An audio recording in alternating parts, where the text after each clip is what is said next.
د کوزدره تنظیم میاں پاتې خیل قوم مشرانو اعلان کړی دی چې دوی به په سیمه کې د امن پرمختګ برقرار ساتلو لپاره پاک فوج په شمول نور امنیتي ادارو کلکه ملګرتیا کوي.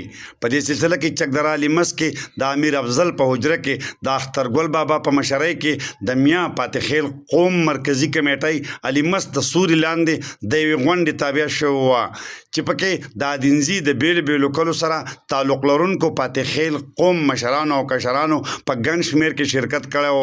غونډې ته د وینا په وخت مرکزي کمیټۍ لیمس غړو بهادر زیب، ګل محمد، امیر افضل، جاوید سید وزیر سره مولانا کلیم الله زبیر خان، افتخار فضل حسین، محمد حسین، سلطان کاکا، فرید او نورو ویناوه چې د عثمان خیل قوم زیلی شاخ پاتې خیل قوم باجوړ انزری شیخ پاینده بابا الواد دی چې په سوونو کاله زوړ تاریخ لري او ادینزي په شمول خیبر پښتونخوا کې خواره شوي دي.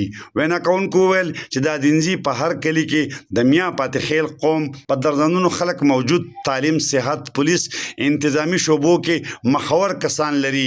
دوی وویل چې د میاں پاتې خیل قومي اتحاد جرګې مقصد قومي یووالی او قومي مشرانو او کشرانو یو بل پیژندل دي. قام کې موجود غریبانو مرسته کول، قوم بچي دینی، دنیوي او فني تعلیم په ذریعه هنرمند جوړول، په قوم کې چرته او چا سره هم ظلم کېدو مخنیوي او په ډاګه ملګرتیا کول، خپلو کلو او معاشرې نه نشهیي څیزونو خاتمې دپاره کار کول دي.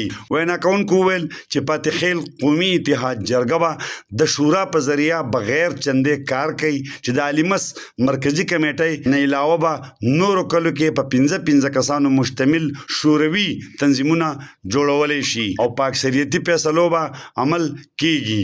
بهادر زیب خان زیاته کړې ده چې خلک په قومونو او قبیلو درنیږي. پکار ده چې د کوزدیر او ملکنډ ډویژن انتظامی افسران دلته موجود پاتې خیل قومي اتحاد جرګې د مشرانو دا ملاتړ نظر انداز نه کړي. دوی د سیمې امن دپاره پاک فوج په شمول نورو امنیتي ادارو هر قسم مرستې او ملاتړ اعلان کړی دی. محمد اسرار، خیبر نیوز، چکدره، کوزدیر.